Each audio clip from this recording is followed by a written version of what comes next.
Ребята, всем привет! Сегодня у нас будет поездка в город Якутск, 900 километров, 8 часов утра, полдевятого. Температура воздуха минус 42-43. Сегодня тепло.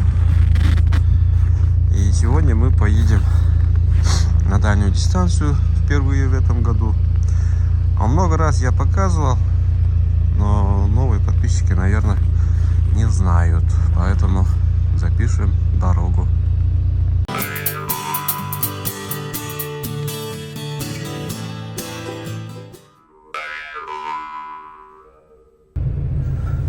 Выедем ровно в 9 часов, пока машина греется. Только вывел из гаража. И, как всегда, в дороге я использую навигатор. Очень удобно. Хочу порекомендовать, в чем же ее удобство. Но не важно какой, а главное использовать. Там есть Яндекс Навигатор. Я использую Navitel, потому что Яндекс Навигатор требует подключения к интернету. Есть режим офлайн, но там уже не интересно получается. Вот этот, я привык использовать Navitel.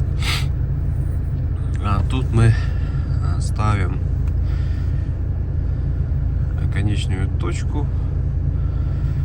Так, город Якутск, улица любая, 202, здание 3. И поехали. Получается у нас 883 километра до города Якутска. А тут для меня важно смотреть, как она едет. Например, перед нами будет ехать фура в снегу,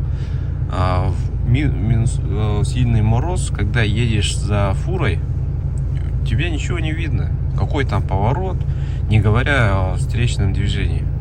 Поэтому я смотрю в карту. Если поворот направо, близко, я не иду в обгон. Жду, когда будет левый поворот или прямой участок дороги. Это максимум минуту ждешь, и все. Не надо никуда спешить. Просто смотришь в карту, и все.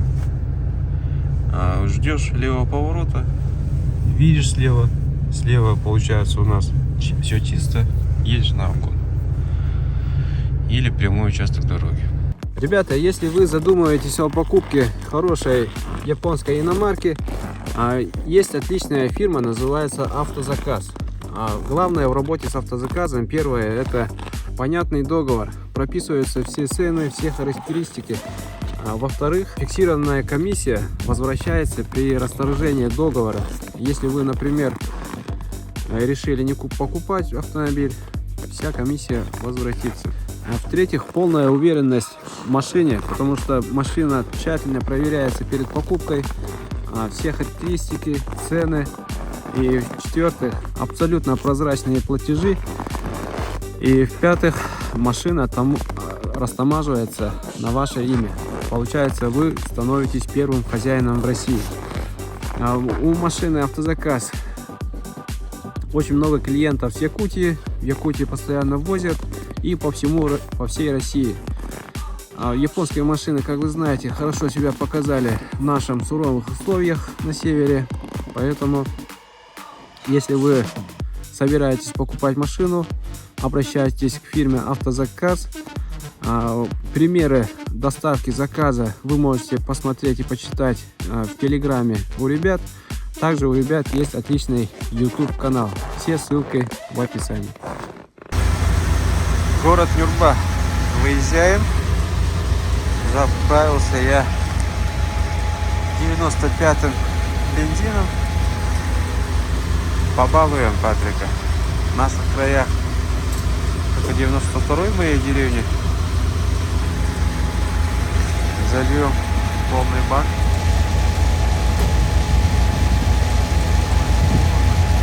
Двигатель работает медленно, поэтому медленно заправляет. 95-й 58-50.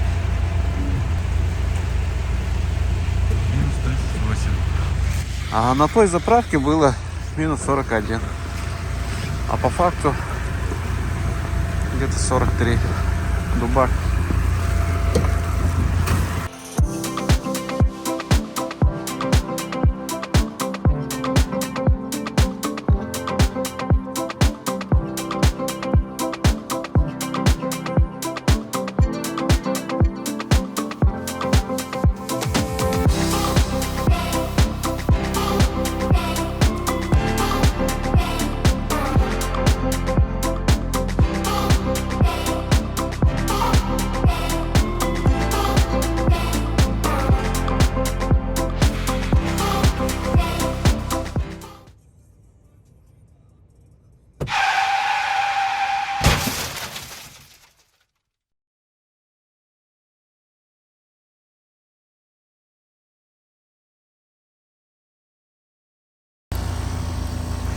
Доехал до города Вилюйска, заправился.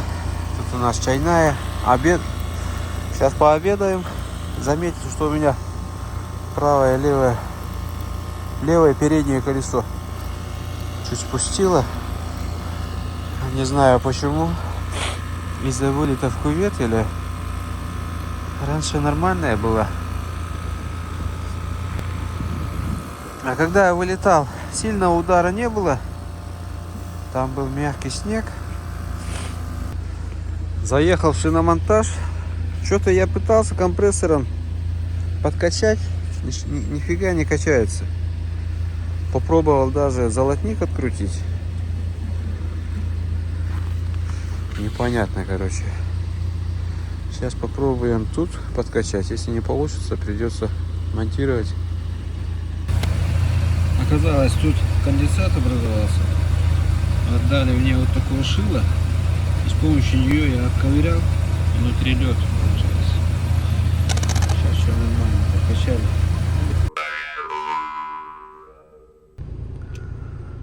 Вот такой у нас город Якутск.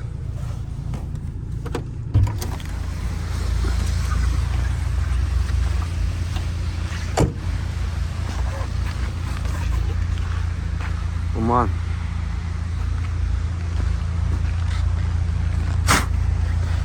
Температура минус 40.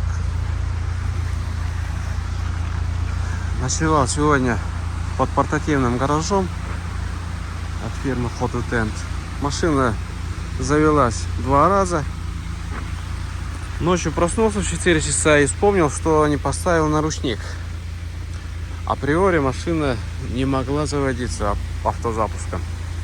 Вышел, проверил температуру. В салоне было минус 20, а температура двигателя была минус 2. Она только-только остывала.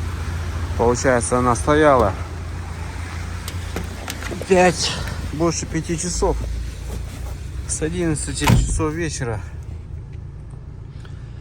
под портативным гаражом и не успела даже остыть. Поставил наручник и завел через автозапуск. Дальше вышел 8 часа утра, и машина также была в теплом состоянии. Сразу завелась, несмотря на минус 40. Так что портативный гараж рулит, ребята. Купил седло для Патрика. Не для этого, а для другого. Скоро, когда поеду домой, будем заниматься моим конем и будем его объезжать. Комплект. Потом я вам все покажу. Кавалерийское седло. Приехал в магазин Рыболов. Мне нужен правый шнек под шуруповерт. Недавно я купил шуруповерт китайский для рыбалки, а у меня ручной шнек левого вращения. Оказывается, для левого вращения нужен шнек правого вращения. А на левый у шуруповерта откручивается головка. Вот очень много палаток. Все для рыбалки. Если для рыбалки что-нибудь нужно, вот вам надо прийти в магазин Рыболов в городе Якутске и вы найдете все, что вам надо. Вот такой шнек на 150, правое вращение. Вот как видите, есть разные калибры, ручные, специально для шуруповерта, ну и для летней рыбалки, для зимней. Мне еще нужны балансиры. Скоро мы поедем на рыбалку, и нужен хороший балансир. Очень большой магазин. Здесь есть все, что пожелаете. А кстати, ребята, вот сегодня вручаю победителя моего розыгрыша. Такелажная оснастка, динамическая стропа фирмы Т+, на 10 тонн, то есть на 12. А недавно у меня в инстаграме был розыгрыш, и вот один крузер, который я лично вручаю. Вот такой замечательный приз от фирмы Т+. Поздравляю. Спасибо. А у человека есть свой УАЗик. Буханка. Да. Надеюсь, вот эта стропа обязательно ему пригодится. Спасибо.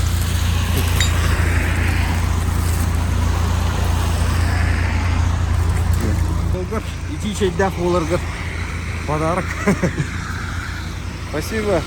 Подарок от подписчика. Термос обязательно пригодится.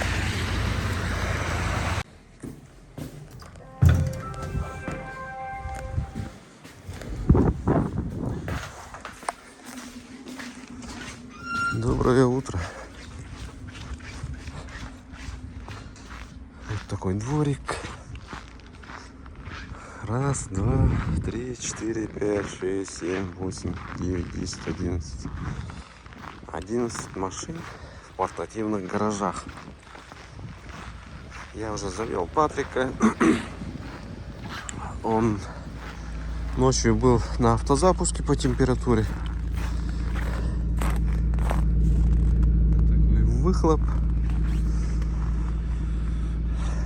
Сейчас я собираю портативный гараж на крышу и уже еду по делам.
Сегодня в городе Якутске тепло как никогда. Скоро весна. Приехал в магазин Колумбия. Будем обновлять гардероб для всей семьи. Ну вот, наши дела в городе Якутске закончились. Едем домой.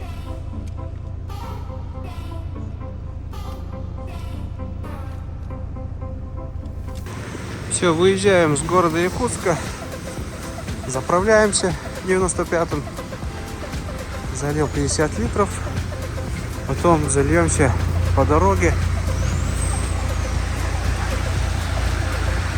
А тут у нас цена 57,70, 95-ю, а у нас только же стоит 92-й. Проезжаем поселок Бердигостяк, горный улус. Залил 35 литров, добавил. 200 километров я проехал на асфальте, а сейчас дальше дорога уже грунтовая. Местами асфальт есть.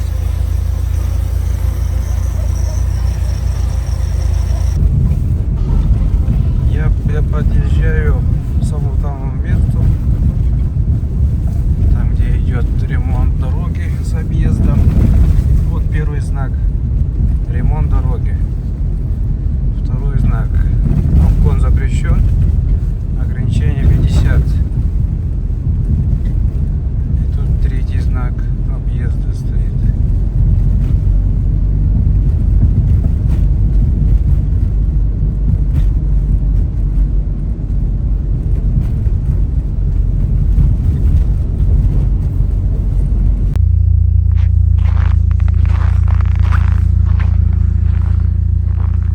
Вот, ребята, то место, где мы вылетели в кювет.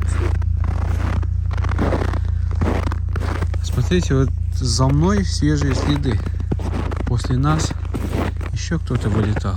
Но он туда не долетел, вот тут остановился вот по следам. А вот мои следы. Как я вот тут вылетел и остановился вот сюда. Потом я дал назад, там я вывешился диагональю, а потом я вот от того леса залебедился. Значит, тут объездная дорога, тут кладется труба,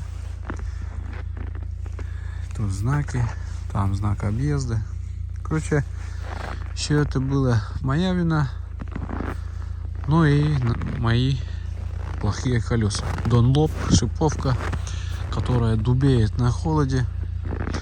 Лучше были бы они липучками, а не шипованными.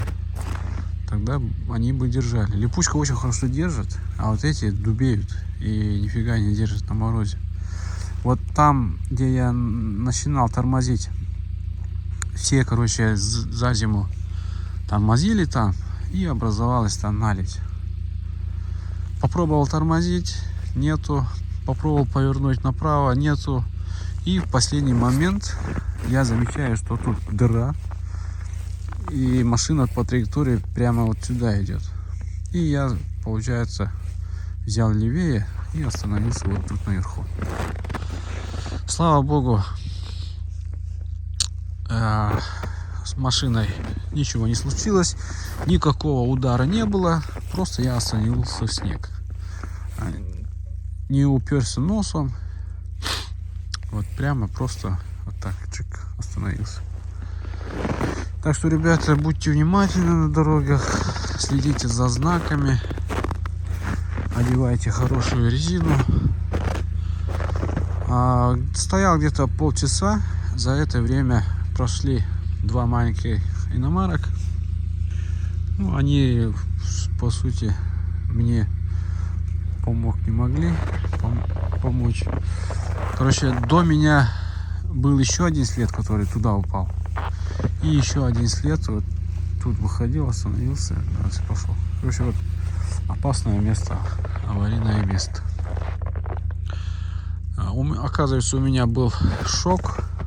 Немножко в шоковом состоянии, оказывается, был. Короче, я там стою и пытаюсь дать назад. Потом вспоминаю, что надо включить 4 ВД, включаю шайбу. Опять пытаюсь, машина не едет. Выхожу, смотрю, пытаюсь ехать. А потом только дошло, что у меня есть хабы. Вышел, подключил хабы, дал назад, спустился туда. И там, короче, вывешался. Потом я вспомнил, что у меня есть лебедка.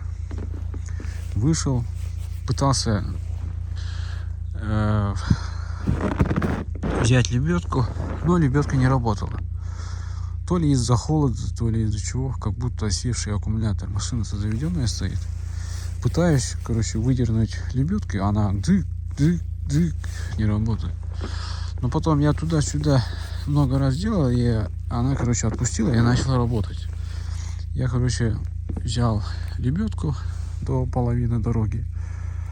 Потом вот от дерева я трос Т-плюс свой поставил, динамотрос до половины. Прицепил. И, короче, я спокойно выехал на лебедке. Вот такие вот дела. Сейчас я еду домой. А в тот момент, когда я упал, снимать даже не думал снимать.